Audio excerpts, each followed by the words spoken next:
My husband vanished in 2005. Yesterday, I received a birthday card from him that read, "I never really left. Check the basement." In the spring of 2005, life in the quiet suburbs of Seattle moved at its usual, unhurried pace. The trees lining Maplewood Avenue stood in full bloom, their petals fluttering with each gentle breeze that passed through the neighborhood. Melissa Parker, 30 years old at the time, lived in a modest two-story house at the end of the cul-de-sac with her husband, Daniel Parker. Daniel was an accountant by trade, methodical, reliable, and by all appearances, perfectly ordinary. Their life together was simple but content. Weekend mornings were reserved for gardening, and Daniel took particular pride in maintaining their small vegetable patch at the back of the house. Evenings were spent on the porch, drinking coffee or reading in comfortable silence. But everything changed on the morning of April 22nd. Daniel left the house shortly after 7 o'clock in the morning, as he always did. Melissa remembered kissing him goodbye at the door, reminding him not to forget the dinner reservation they had for that night, a small celebration of their 5th wedding anniversary. He had smiled that soft, distracted smile she knew so well, and said he would be home by 6 o'clock in the evening. He never came back. By 8 o'clock in the evening, Melissa's initial irritation had grown into anxiety. Daniel was never late without calling. She tried his cell phone repeatedly, each time reaching his voicemail.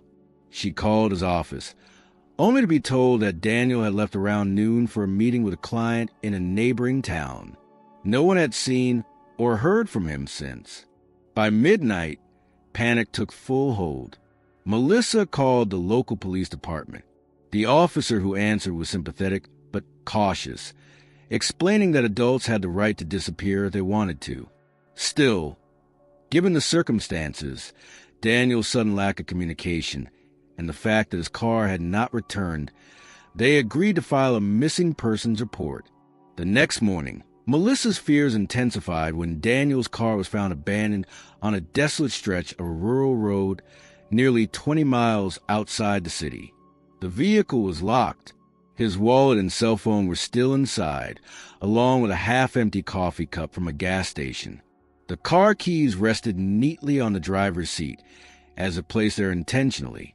There were no signs of a struggle, no broken glass, no footprints in the nearby dirt, and no fingerprints other than Daniel's. Detectives combed the area for days, scouring the surrounding woods and interviewing anyone who might have seen something. Flyers with Daniel's photograph began appearing on telephone poles, community bulletin boards, and in the windows of local shops.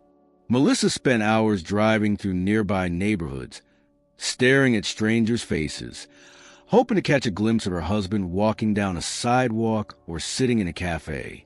But every lead turned cold within hours. Every phone call from the police ended with the same hollow words, "We're still looking." Friends and neighbors gathered at the Parker house, offering their support in those first agonizing weeks. Some whispered theories in hushed tones when they thought Melissa could not hear. The rumors swirled and multiplied. Some believed Daniel had staged his disappearance, unable to cope with some unknown burden. Others suggested foul play, an abduction, a violent crime that had gone horribly wrong. There were even those who hinted at suicide, suggesting that Daniel's placid exterior had masked inner turmoil. Melissa refused to accept any of it. The truth was that Daniel had given no signs of distress before he vanished. There had been no arguments, no cryptic behavior, no late-night phone calls or secretive texts. Their life had been, by all accounts, stable, predictable. But as the weeks stretched into months, Melissa's resolve began to crack. The police slowly scaled back their efforts. Without new evidence or fresh leads, the case drifted into the realm of cold files. The officers who had once knocked on her door daily began to disappear themselves, their calls coming less and less frequently until they stopped altogether. Melissa's own family urged her to move on. Her sister, Karen, suggested therapy. Her mother sent her pamphlets for grief counseling groups. but Melissa resisted. She couldn't shake the feeling that Daniel's disappearance was different. It didn't fit into the usual categories of loss and tragedy. There was something unfinished about it, like a song paused mid-chorus. Nights became the hardest. She would sit on their bed, staring at the empty space where Daniel's pillow still lay. Every creak of the floorboards, every groan of the house settling in the night, made her heart race. Sometimes she swore she could hear footsteps in the hall, or the faint sound of the front door handle. More than once, she had rushed downstairs, half expecting to see Daniel standing there, exhausted but smiling, as though the whole thing had been some elaborate misunderstanding. But the door always remained closed, the hallway always empty. After the first year, the sympathy card stopped coming. Friends who had been constant presences in those first few months began to drift away, unsure how to comfort someone who refused to let go of hope. Melissa withdrew from most social circles, her life narrowing to a routine of work, sleep, and quiet despair. There were moments when she considered selling the house, thinking that perhaps a fresh start somewhere else would help, but something always held her back. The house felt tethered to Daniel's memory, like a physical manifestation of their life together. Leaving it felt like admitting he was never coming back. The basement, however, became a place she avoided almost entirely. It wasn't as though anything had happened down there. Nothing unusual, at least. But over time, she developed an aversion to the place. The door to the basement remained locked, the key tucked away in the kitchen drawer where it had always been. Melissa told herself it was just habit, just another part of her new routine to avoid certain spaces, certain memories. Years passed. By 2010, most people in her life had quietly moved on. The official case status remained unchanged, missing, presumed dead. On more than one occasion, Melissa found herself staring at the death certificate application, sitting half-completed in her desk drawer. But she never filed it. Then came 2015. 10 years. A decade of unanswered questions. On the anniversary of Daniel's disappearance, Melissa drove out to the spot where his car had been found. The road looked the same. The trees taller. Perhaps the air carried that same scent of damp earth and pine needles. She stood there for nearly an hour, hoping for some kind of sign, some shift in the air that would tell her she wasn't alone in her grief. But the woods remained silent. It was around this time that the dreams began. In them, Daniel stood at the foot of their bed, just out of reach, watching her with an expression she couldn't decipher. He never spoke, never moved closer, just stared. Melissa would wake from these dreams gasping for air, her skin slick with sweat, her heart pounding like a war drum. At first, she dismissed them as manifestations of her unresolved emotions. But as the dreams grew more frequent, more vivid, she began to wonder if they were something else. A message, perhaps, or a warning. By 2020, 15 years had passed since that fateful morning. Melissa had adjusted, more out of necessity than acceptance. She maintained her job at the local library, kept the garden tidy, and learned to live with the hollow ache that had settled in her chest like a second heart. The house remained mostly unchanged, a time capsule of their shared life. But no matter how much time passed, she could never shake the feeling that Daniel's story wasn't over, that somewhere, somehow, the answers were still waiting for her. She just never expected that they would arrive on her birthday, and that they would come in the form of a simple, unmarked envelope. The morning of Melissa's 43rd birthday began like any other. The sky outside her bedroom window was overcast, casting a pale, grayish light across the hardwood floors. The late June air was thick with humidity, and somewhere in the neighborhood, a dog barked endlessly, breaking the otherwise muted stillness of the day. Melissa had not expected much. Birthdays had become little more than dates on a calendar, reminders of years passing without answers. Her phone buzzed with a few perfunctory text messages from co-workers and distant friends. Her sister left a voicemail, singing an off-key rendition of Happy Birthday.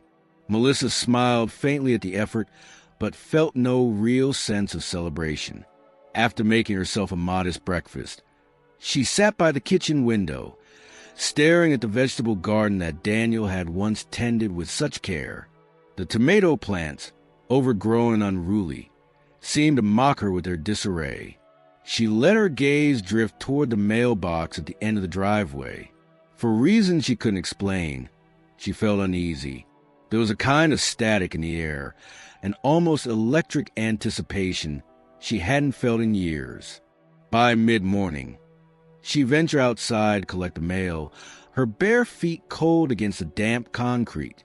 The mailbox held the usual mix of grocery flyers, utility bills, and an insurance notice. But tucked between them, almost as if trying to hide, was a plain white envelope. No return address, no stamps, just her name, written in careful, deliberate print. Melissa stood frozen, staring at the envelope. The handwriting was eerily familiar, but she couldn't trust her first instinct. Her mind had played tricks on her before. Shaking, she carried the mail back inside and set the envelope on the kitchen table, where it sat untouched for nearly an hour as she paced the living room, debating whether to open it. Finally, curiosity overpowered fear. With trembling fingers, she slid her nail under the flap and opened the envelope. Inside was a single birthday card, a scenic photograph of a mountain range under a blue sky, the kind of generic image found at any local drugstore. There was no store branding, no barcode, nothing to suggest where it had come from, but it was a handwriting inside that made her stomach turn to ice. The words were written in blue ink, the letters formed with the same unmistakable slant that had filled years of shopping lists, sticky notes, and anniversary cards. I never really left. Check the basement. The room seemed to tilt around her. Melissa clutched the edge of the table, steadying herself as her heart pounded wildly in her chest. The air grew thinner, her breath short and shallow. She read the message again, then again, unable to process what she was seeing. It was Daniel's handwriting. There was no doubt. The logical part of her brain screamed for explanations. Maybe someone was playing a cruel joke. Maybe an old acquaintance had found samples of Daniel's writing and decided to torment her. But the thought felt hollow, artificial. The way each letter curled at the end, the particular spacing between words. These were things no stranger could mimic. Her gaze drifted toward the kitchen drawer, the one where the basement key still lay, untouched for over a decade. Melissa's hands moved almost without her consent. She opened the drawer, pushed aside a bundle of rubber bands and outdated appliance manuals, and pulled out the small rust-speckled key. It felt heavier than she remembered, as though the years had burdened it with meaning. She stood in front of the basement door, the key poised at the lock. Her mind swirled with conflicting urges. To turn the key and discover the truth, or to walk away, pretend the envelope had never arrived, and bury herself in denial. But something deep inside, the same stubborn resolve that kept her from filing that death certificate, pushed her forward. The key slid into the lock with surprising ease. Melissa turned it slowly until she heard the soft, reluctant click of the mechanism releasing. Her heart pounded against her ribs as she twisted the doorknob and pulled the door open. The smell hit her first, a pungent blend of damp earth, mildew, and something else she couldn't identify. The darkness below seemed denser than usual, like a physical wall waiting to swallow her whole. Gripping her phone tightly, she turned on the flashlight and stepped onto the first creaking stair. Each step felt like a decision point. The wooden boards groaned under her weight, and the sound of her breathing echoed uncomfortably in confined space. The beam of light from her phone cut through the dark, illuminating dust particles dancing in the air like tiny specters. She reached the bottom, where cracked cement flooring met stone walls stained with age. The room remained as she remembered.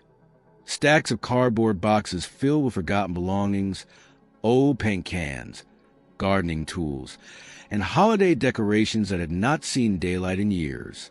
But something was different.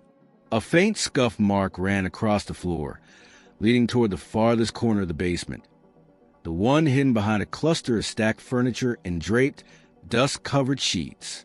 Melissa's pulse quickened. She maneuvered her way through the clutter, pushing aside a moth-eaten armchair and an old metal filing cabinet. And then she saw it. A wooden panel on the wall, slightly ajar, misaligned with the rest of the paneling. The edges showed signs of being handled.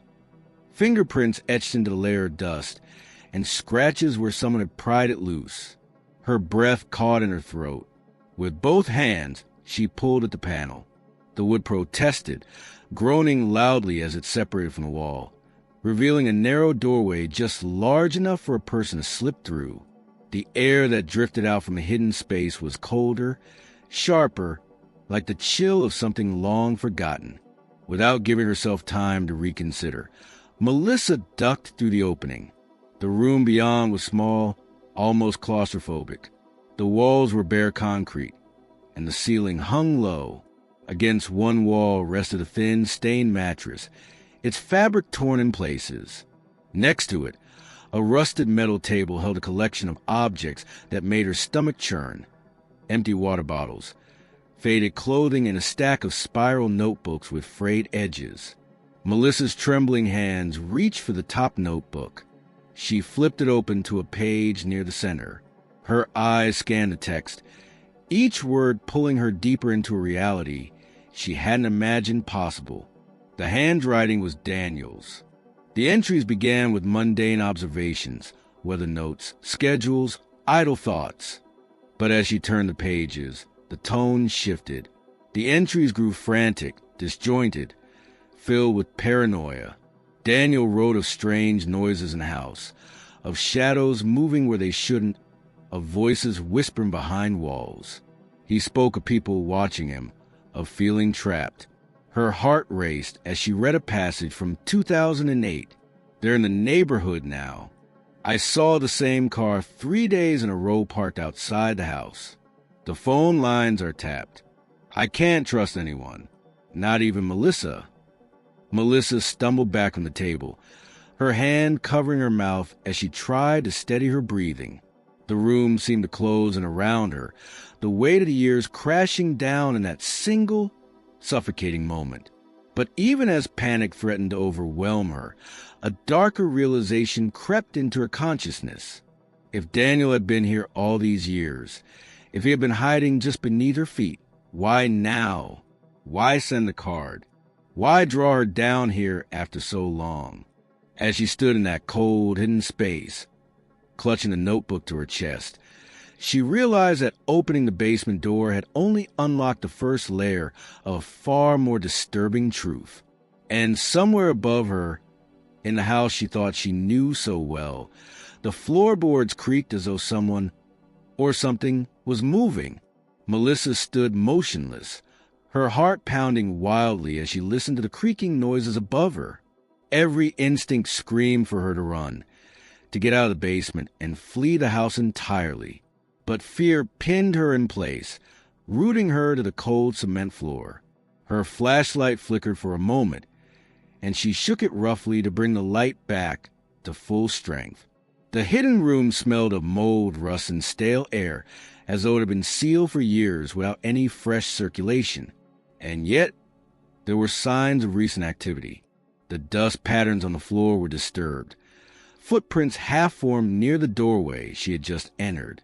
Melissa's gaze moved to the notebooks again, scattered across the metal table like silent witnesses to something unspeakable. She grabbed another one, this time a thinner volume with a cracked spine. Flipping through the pages quickly, she noticed dates stretching from 2009 through 2010. The handwriting became progressively messier, more frantic, the lines pressed into the paper so hard that the pages warped. Her eyes caught a sentence toward the end of one entry. They're getting closer. I hear them in the walls at night. She closed a notebook abruptly, a chill running down her spine. Moving the notebooks aside, she noticed something else on the table, a small, dust-covered recorder, the kind Daniel used to dictate quick notes when he worked late on tax audits. Melissa's fingers hovered over it for a moment before she pressed play. Static crackled through the speaker, followed by the unmistakable sound of Daniel's voice, strained, whispering, almost unrecognizable. If you're hearing this, it means I've failed to stop them. I don't know how long I have left. There's more beneath. I had to seal it. Couldn't let them reach the surface. Couldn't let them get to you. The recording cut off with a burst of static. Melissa stared at the device, her mind racing to make sense of what she had just heard. More beneath? Seal what? She turned toward the far wall of the hidden room, suddenly aware that the concrete surface had an unnatural line running horizontally about 2 feet above the floor, a seam that suggested it had been patched or covered. Without thinking, she grabbed a nearby rusted crowbar lying beneath the table and approached the wall. Her breathing came in short, uneven gasps as she wedged the crowbar into the seam and began to pry at the concrete. The material cracked with surprising ease, sending small clouds of dust into the air.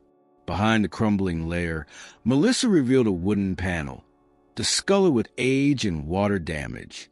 Heart pounding, she pulled it away piece by piece until a small cavity emerged, just large enough to contain what lay inside. A box. It was metal heavy and secured with a combination lock. Melissa wiped away the layers of grime, revealing numbers engraved around the dial.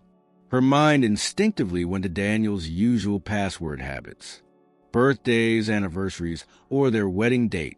Her fingers trembled as she tried the combination. 0422, April 22nd. The lock clicked open. Inside the box were photographs. Dozens of them, some in black and white, others faded with time. They were surveillance images. Grainy shots of men in dark clothing standing near parked cars, shadowy figures positioned near her house, blurred faces captured from a distance. Melissa shuffled through them, her hands shaking violently. Then she found something that made her stomach turn. A picture of herself. It was taken through her bedroom window. She was asleep, her body curled beneath the covers, utterly unaware. Another image showed her walking to her car in the driveway, keys in hand, looking over her shoulder as though sensing something was wrong. Her vision blurred with tears as she realized Daniel had been watching her for years. Protecting her, or something else? Melissa staggered backward, clutching the box against her chest. She needed air. She needed space to think. The oxygen in the hidden room felt thin, each breath a struggle. She pushed her way back to the narrow entrance, emerging into the main basement area, stumbling over a pile of old magazines near the staircase. But before she could ascend the stairs, her foot caught on something. A metal latch protruding from the floorboards just beneath the first step. She hadn't noticed it before. Dropping to her knees, she cleared away the surrounding debris to reveal what looked like a trapdoor set flush with the basement floor. Her heart lurched. This was new. The edges of the trapdoor showed less dust than the rest of the basement, as if it had been opened more recently than anything else around it.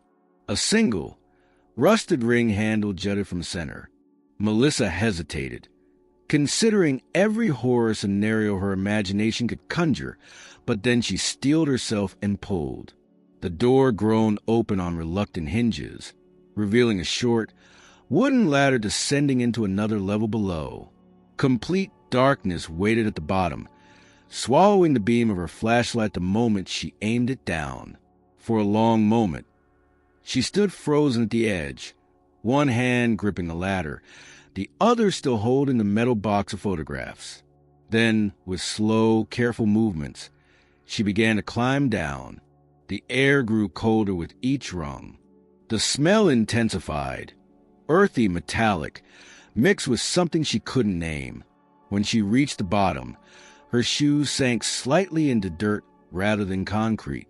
This space was unfinished, with rough stone walls and low-hanging wooden beams barely high enough for her to stand. Her flashlight flickered again, then steadied. The beam illuminated what appeared to be crude storage shelves built into the far wall. On them were more notebooks, sealed jars filled with liquid she couldn't identify, and something wrapped in plastic sheeting. Melissa's breath caught in her throat. She moved toward the plastic-wrapped bundle, hesitating before reaching out. With trembling hands, she peeled back the layers of plastic, revealing stacks of videotapes. Old VHS cassettes, each labeled with a date and a single word: watch. Her skin crawled as she recognized the handwriting on the labels. Daniels again. Melissa set down the box of photographs and picked up the tape with the most recent date, March 12, 2010, a date that came shortly after the last entry she had read in the notebooks. She glanced around the subterranean room for a television or player, but found none. Just as she was deciding to take the tape back upstairs, her flashlight passed over something she hadn't noticed before. A small television with a built-in VCR sat on a low table, hidden beneath a stained drop cloth. The cord ran into the wall, and with some effort, Melissa found a nearby outlet. Amazingly, when she plugged it in and hit the power button, the screen came to life, flickering with static. Melissa inserted the tape. The screen remained dark for several seconds before the image began to stabilize. The video quality was poor, but the shape of the basement became visible on screen. It was the very space she stood in now.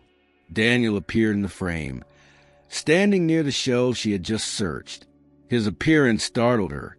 He looked gaunt, unshaven, with dark circles under his eyes. He spoke directly into the camera, his voice low and strained. "If you're watching this, I don't have much time left," he began. "They're here, in the house. I've heard them in the vents, in the walls, watching me from every shadow." Daniel's eyes darted towards something off-screen. His hands trembled as he continued. "There's more on the floorboards. I couldn't destroy it. If they find it, if they get to you, it's over. You have to." Suddenly, Daniel froze, his expression turning to horror. The camera shook violently, the image blurring as the screen filled with static. A loud crashing noise erupted from the speakers, making Melissa flinch. The tape ended abruptly. For several moments, she sat frozen in front of the screen, her mind struggling to process what she had just seen. The room seemed to close in around her, the darkness pressing against the edges of her vision. Melissa's next move was clear. There was something beneath the floorboards of this hidden room, something Daniel had been desperate to conceal or to warn her about. Her flashlight beam landed on the dirt floor, now seeming less like solid ground and more like a shallow grave hiding whatever truth had driven Daniel to madness. And she knew, with every fiber of her being, that she had to dig. The silence in the hidden chamber became unbearable. Melissa sat back on her heels, her flashlight trembling in her grasp, its narrow beam of light sweeping across the dirt floor where Daniel's final warnings had pointed her attention. The weight of everything she had just witnessed, the VHS footage, the photographs, the voice recording and the frenzied writings in the notebooks, converged inside her mind like a cyclone, leaving her disoriented and breathless. For several minutes, she remained there, unmoving, fighting the growing sense of dread that curled in her stomach. Then, with a deep, shaky breath, she stood up, set the flashlight between her teeth to free her hands, and grabbed an old garden spade leaning against a wall nearby. The metal was cold and rough, the handle splintered from years of neglect. Without allowing herself time for second thoughts, she pressed the blade into the dirt floor. The first shovelful of earth came away dry and loose. She dug faster, more forcefully. Adrenaline flooded her veins as she clawed at the soil like someone racing against a clock she could not see. Dust rose with each stroke, filling her lungs with grit. Her hands became blistered within minutes. But she didn't stop. Something had been buried here. Something Daniel had fought to hide, and Melissa was determined to uncover it. After what felt like hours, but had probably been less than 30 minutes, her spade struck something solid. She froze, her breath catching in her throat, clearing away the remaining dirt with her bare hands. She unearthed a small metal container, similar in size to a briefcase, with two heavy-duty latches securing the lid. The surface was rusted, but the seal appeared intact. Heart pounding, she pulled it free from the hole and placed it on the floor. Melissa hesitated. The weight of the decision hung over her like a storm cloud. Once she opened this box, there would be no going back. Slowly, she undid the latches and lifted the lid. Inside, she found more notebooks, these smaller leather-bound, with pages yellowed from age. Unlike the ones upstairs, these entries weren't just filled with Daniel's handwriting. There were also drawings, erratic, disturbing sketches covering nearly every inch of paper. Faces with hollow eyes, figures emerging from walls, shapes with elongated limbs stretching toward some unseen victim. Some pages were torn, others smudged as if water or tears had blurred the ink. Melissa picked up the first notebook and opened to a random page. "They come at night now," Daniel had written. "I hear them whispering from inside the walls. I can't sleep. I nailed the vent shut, but it doesn't help. They still get in." The next entry was shorter, scribbled in the margins with shaking hands. "They're wearing faces that aren't theirs. They look like neighbors, friends, even her." Melissa's blood ran cold. Her? Was he referring to her? The thought made her stomach churn. She flipped ahead to another page. "I saw her standing in the kitchen this morning, but she never left the bedroom. I know she's still asleep upstairs. That thing was wearing her skin." Melissa slammed the notebook shut, her hands trembling uncontrollably. Sweat beaded on her forehead despite the cold. The words felt like venom sinking into her consciousness, poisoning every thought. Had Daniel's mind broken under the pressure of isolation, or was there a more terrifying explanation? Her attention shifted to the second notebook. This one detailed events in an almost obsessive level of specificity. It contained diagrams of the house, floor plans marked with circles and arrows.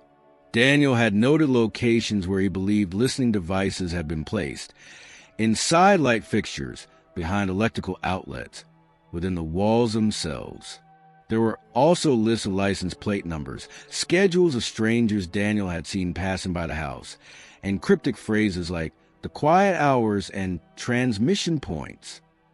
But one section stood out from the rest. A page near the center had been torn halfway, but enough remained to read the heading scrawled at the top. Entry points, sublevel anomalies. Below were sketches showing cross-sections of the basement floor. Melissa's heart sank as she realized a hole she had just dug was marked on the drawing. Alongside it were symbols she didn't recognize, concentric circles with jagged lines radiating outward, like a twisted map of energy or sound waves. Another note followed. "If the ground shifts, if the dirt feels warm, do not dig further." Melissa's breath hitched. The dirt hadn't felt warm, had it? Setting the notebooks aside, she pulled out the last item from the metal container. A sealed plastic bag containing what appeared to be several photographs. Her fingers trembled as she opened it. The first few images showed what looked like decayed animal carcasses, rabbits, birds, and other small creatures, their bodies but the background of each photo was what unsettled her most.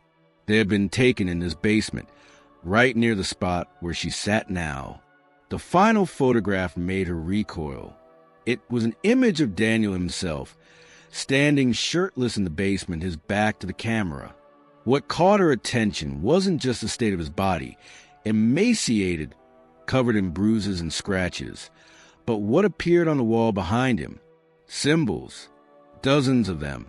The same symbols from his notebooks, drawn in thick black lines, covering nearly the entire concrete surface. Melissa dropped the photographs, scrambling backward until her shoulders hit the wall. Panic surged through her, thick and relentless. Every shadow in the room seemed to pulse with life. The air grew colder by the second, her breath visible in the dim flashlight beam. Somewhere deep inside the walls, she thought she heard something, a distant tapping, rhythmic and deliberate. Her phone vibrated suddenly in her pocket, startling her. With shaking hands, she pulled it out. No caller ID, just a single text message. Stop digging. Her entire body went rigid. Slowly, she turned the flashlight toward the trapdoor leading back up to the basement. But as the light passed over the far wall, she froze. The symbols from the photograph, they were there now, painted in black, thick strokes, but she hadn't seen them earlier. Melissa's chest tightened. Either she had missed them, or, far more likely, they hadn't been there until moments ago. Her mind screamed at her to leave, to get out of this house, out of this nightmare. She grabbed a metal box and one of the notebooks, stumbling up the ladder with frantic, uneven steps. Reaching the basement, she shoved the trapdoor closed behind her, twisting the rusted latch shut. But the feeling of being watched only intensified. Her skin prickled, every hair on her body standing on end. Melissa backed toward the staircase, her eyes locked on the basement door at the top. Just as she placed her foot on the first step, she heard it. A voice. Soft. Male. Her name. Melissa. It came from the shadows behind her. Low, strained, unmistakably familiar. Daniel. Her heart stopped. Slowly, she turned her head, flashlight shaking in her grasp as she aimed it toward the source of the voice. The beam landed on the far corner of the basement, where the hidden panel she first discovered now stood wide open again. And just beyond the opening, something moved. Melissa's heart felt as though it had stopped mid-beat. The air around her grew heavier with each passing second as her flashlight beam trembled, landing on a now gaping hole in the basement wall. The space beyond the secret panel seemed to inhale the light, swallowing it into deeper shadows. Her skin broke out in a cold sweat as she strained to listen, holding her breath in the oppressive silence. Then the voice came again. Melissa? It was unmistakably Daniel's. Soft but hoarse, like vocal cords that hadn't been used properly in years.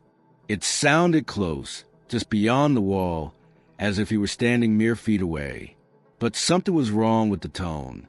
There was a distortion to it, like a recording played through damaged speakers, a human voice stretched and frayed at the edges. Melissa gripped the flashlight tighter, aiming it directly at the entrance to the crawl space beyond the hidden panel. For a brief second, she thought she saw a movement, an arm or maybe a leg, retreating quickly out of sight.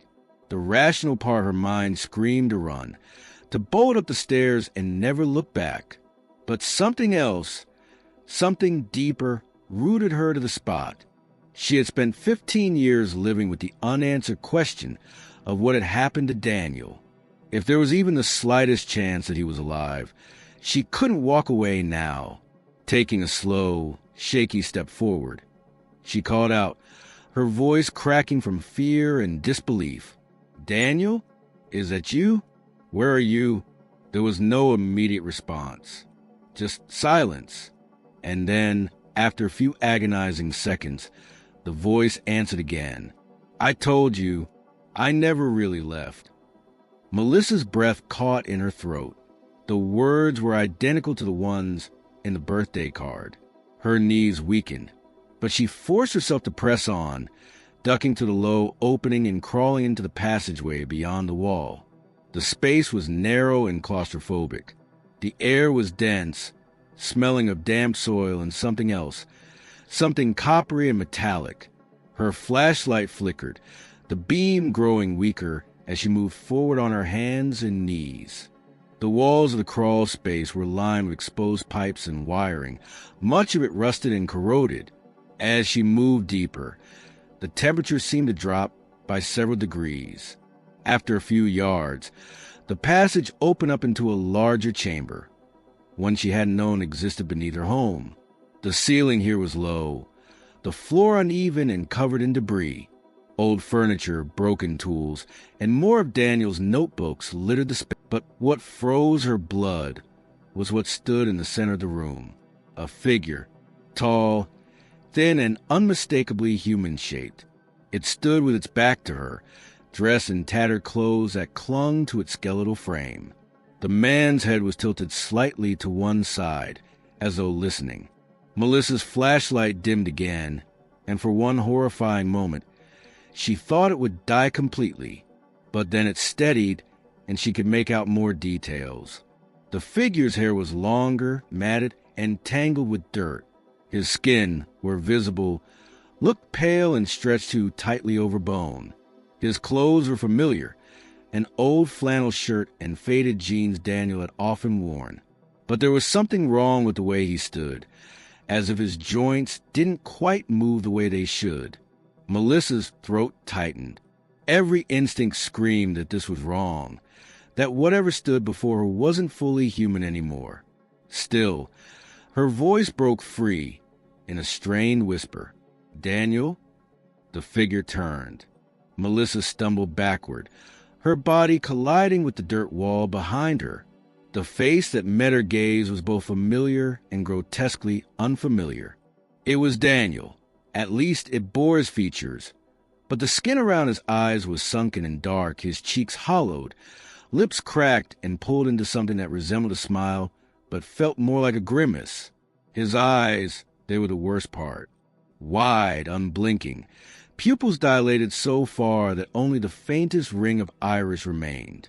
There was something else inside them, something distant and wrong, like looking into the eyes of a mannequin or a corpse pulled from water.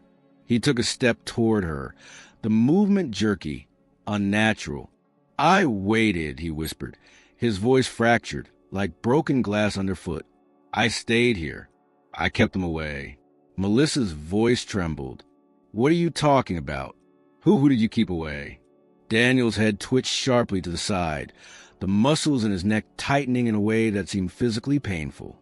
They live in the walls, in the wires, in the air. I sealed the doors. I stopped the voices. But you let them in again. Her breath came in shallow gasps as she scanned the room for any possible exit. The only way out was the way she had come in. She inched backward, never taking her eyes off him. "I don't understand," she said, her voice cracking under the weight of terror. "Why didn't you come upstairs? Why didn't you tell me you were here?" Daniel's smile faltered. For a brief moment, something flickered behind his eyes. Recognition, perhaps, or sorrow. "They told me not to," he said softly. "They told me if I left you would die." Melissa shook her head violently. "Daniel, none of this makes sense." "Who are they?" "There's no one here but you and me." A long, terrible silence followed. Then Daniel's expression darkened, his face contorting in a way that made her recoil. He lifted one trembling hand and pointed toward the crawl space behind her. "They're upstairs now," he whispered. Melissa froze. A sudden noise echoed from above, a loud crash, like furniture being overturned. She turned instinctively toward the direction of the sound. In that split second of distraction, Daniel lunged. His hands gripped her shoulders with terrifying strength, dragging her down to the dirt floor. Melissa screamed, thrashing wildly, kicking her legs and clawing at his arms. Her flashlight skittered away, rolling across the ground and casting frantic shadows along the walls. In the struggle, she managed to elbow him hard across the jaw, forcing him to loosen his grip just enough for her to scramble backward, slipping free from his grasp. Without looking back, she crawled through the passage, her knees scraping against the rough ground, lungs burning with panic. Bursting out into the main basement, she stumbled toward the staircase, grabbing the railing and pulling herself up 2 steps at a time. Behind her, she heard the sound of Daniel's body slamming against the trapdoor as he clawed at it, pounding on the wood with desperate, furious strength. Melissa burst into the kitchen, slamming the basement door shut behind her and turning the lock. She stood there, gasping, staring at the doorknob as it rattled violently for a few seconds before falling still. The house fell eerily silent. Melissa's heart pounded so hard she thought it might burst. Her limbs trembled as she backed away from the door, scanning the room. Her mind raced through possible next steps. Call the police, run outside, grab her car keys, but then her phone, still clutched in her hand, vibrated again. Another text. Same unknown number. You shouldn't have gone down there. Her throat closed with fear. Suddenly, from the corner of her eye, she noticed movement in the living room. Turning her head slowly, she saw the silhouette of a man standing at the far end of the hall, partially obscured by shadow. His frame tall, his face in beneath a baseball cap, and over his mouth a dust mask. Before she could react, the man stepped forward, emerging into the light just enough for her to see his eyes. They were Daniel's. But this time, there was no doubt. They were filled with something entirely different. Something far worse than madness. Without a word, he raised his hand, and in it, a screwdriver glinting under the kitchen light.